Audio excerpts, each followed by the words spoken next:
Olá, assombrados! Eu sou Ana Paula e vou contar um relato para vocês neste tipo ao vivo de hoje. E aí, tudo bem? Eu espero que esteja tudo bem. Já vou pedindo para você deixar o like no vídeo, se gosta do canal, se curte os relatos, já vai lá e já deixa o seu like.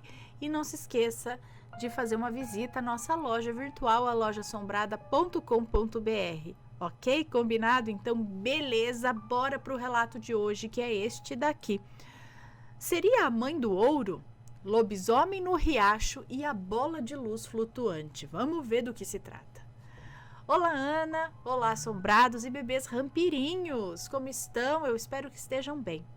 Bom, pode me chamar de fulana, eu sempre quis dizer isso. Eu tenho 15 anos e acompanho o canal desde os meus 10 anos. E eu tenho orgulho de dizer que vocês fizeram parte do meu crescimento. Ai, que honra! Conheci o canal pelo relato Somos Todos Goim. Relato este que até hoje me intriga. Então, resolvi vir aqui contar um, que me foi contado pelo meu pai e que ocorreu com os pais dele, com meu avô e com a minha avó. Todos os nomes estão trocados, pode ler sem medo. O meu pai, nascido em 1967, irmão do meio de 3 homens, filho de um casal de 2 colonos interioranos, cresceu no interior do Rio Grande do Sul na década de 70. Sua memória sobre a época é muito vaga e o que lembra raramente relata. Essa foi uma das únicas histórias que me contou sobre o seu passado e os seus pais. Esta é a história sobre a noite em que o meu avô teria escapado de um lobisomem. O relato estará sendo contado pelos olhos da minha avó, que foi quem passou os fatos daquela noite aterrorizante. Então vamos lá. Em 1945, os pais de Betânia se converteram à igreja cristã primitiva, criada pelo profeta Júlio Gard. O Estado havia dado a este profeta lotes gigantes de terra no interior do nosso estado, que ainda não havia sido desbravado. Assim, todos os fiéis dessa igreja imigrariam para esses lotes, ou migrariam para esses lotes e começariam as suas vidas, vivendo do plantio da terra e dos animais, sem nem energia elétrica. Bom, criada nessa igreja e em um ambiente extremamente conservador, Betânia casou-se aos 15 anos com um homem do vilarejo, que chamarei aqui de Carlos. Betânia, com apenas 16 anos, acabou engravidando do primeiro filho, mas com a medicina pouco avançada da época, no dia do parto se descobriu que o primogênito do casal sofreu algum tipo de complicação na gestação e nasceu morto. Isso se repetiu por mais 2 vezes, com o terceiro filho sobrevivendo tempo suficiente para ser registrado, mas falecendo dias depois. Betânia sofreu demais com a perda de 3 filhos, com apenas 17 anos. Mas o seu sofrimento maior foi com Carlos. Carlos era um homem terrível, viciado em bebidas, em jogos de azar, era violento. Ambos, Betânia e Carlos, eram filhos de famílias relativamente endinheiradas. Eles tinham 2 caminhões, uma pequena caminhonete e lotes de terra, o que naquela época já era o suficiente para se manter. Mas Carlos, com o maldito vício, perdeu tudo em jogos. Tanto que Betânia, viva e muito lúcida até hoje, não permite que ninguém entre com baralho dentro de sua casa. Isso fez com que passassem necessidades, chegando a passar fome. Nessa época, Betânia havia finalmente conseguido dar à luz a seus 3 homens, e o mais velho deveria ter aproximadamente 12 anos, enquanto meu pai, o do meio, 10 anos. Todas essas informações são necessárias para o contexto. Em uma noite fria do inverno rio-grandense, onde o prateado da lua cheia clareava os campos e os matos isolados, Betânia e Carlos saíram para pescar no riacho que havia na região onde moravam. Riacho este que tinha suas margens cobertas por matos altos e grandes e robustas árvores. Era profundo e turvo. um lar perfeito para os peixes grandes, como traíras, que o habitam até hoje. Por conta da condição financeira, aquilo seria o que levaria de almoço para eles e seus filhos, depois de um longo dia de lavoura. Era madrugada quando se acomodaram em uma das beiradas ali, com suas linhas de pesca improvisadas. Betânia, que sempre fora uma dona de casa dedicada, aproveitou o momento para lavar algumas roupas também, mesmo com frio congelante que penetrava seus corpos e parecia que ia congelar até os seus ossos. O silêncio reinava enquanto os dois faziam o que precisavam fazer. Foi quando Carlos, como homem cabeça dura e irritado que era, começou a discutir com Betânia, dizendo que ela estava espantando os peixes. E Betânia, sendo a mulher de temperamento forte, tão cabeça dura quanto Carlos, continuou a discutir. Eles proferiam palavras horríveis um ao outro, em alto e bom tom. Foi quando Betânia se cansou e voltou a lavar as roupas, com a cabeça baixada. Então, cerca de alguns minutos depois, ela ouviu um ruído na mata, do outro lado do riacho, e sentiu seu corpo congelar. Fosse homem ou animal, os dois estavam desarmados e não teriam chance de qualquer defesa. Então ela levantou seus olhos lentamente e foi quando viu o ser mais horrendo que os seus olhos poderiam presenciar. Que em nenhum momento de sua vida ela viu algum bicho conhecido pelo ser humano que se parecesse com aquilo. Aquilo não era um urso, até porque não existem ursos nas matas do sul do Brasil.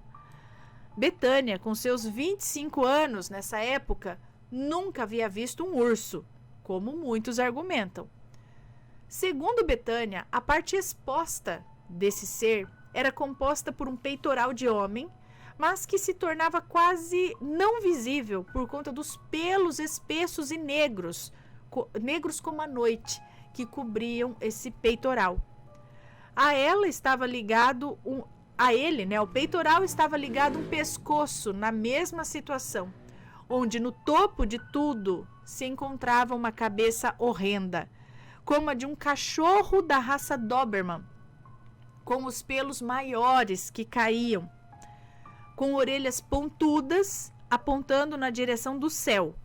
E o mais impactante, um par de olhos amarelados, brilhantes, que a encaravam de volta do mato, focados nela e brilhando sob a luz da lua como duas lanternas. Ele se encontrava agachado no meio do matagal, como se estivesse se preparando para dar um ataque, né? Se preparando para o ataque. Então, sem tirar os olhos da criatura, Betânia chamou Carlos baixinho, mexendo um de seus braços para trás. Carlos começou a reclamar, mas assim que levantou seu olhar para onde sua esposa focava, sentiu seu corpo gelar e todo o seu ar sair de dentro dos pulmões. Betânia, acho que ele disse: Betânia, tu estás a ver o mesmo que eu? Betânia concordou devagar com a cabeça, sem tirar os olhos daquela criatura que ainda a encarava ali parada. Betânia, sendo a cristã devota que era, rezava baixinho e pedia proteção a Deus. O bicho pareceu se enfurecer com aquilo e levantou. Foi então que o casal pôde perceber o quão grotescamente grande era aquela criatura. Muito maior que um ser humano, tanto em altura como em largura. Ele devia ter quase uns 3 metros de altura, com os ombros e o porte muito mais largo que um humano adulto normal. As pernas, também cobertas por pelos grossos e escuros, começou a se aproximar. As pernas também eram cobertas por pelos grossos e escuros, e ele começou a se aproximar lentamente, entrando na água funda e turbulenta do rio como se não fosse nada.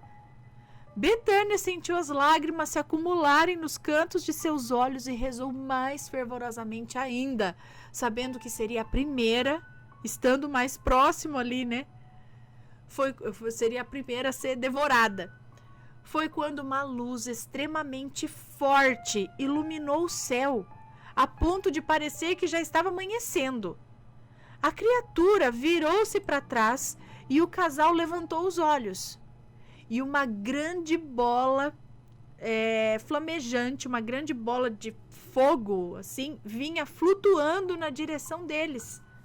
Aquela besta fera lançou um uivo, mas doído e alto, como um choro, e aí sumiu para dentro da mata, enquanto aquela esfera continuava avançando na direção deles.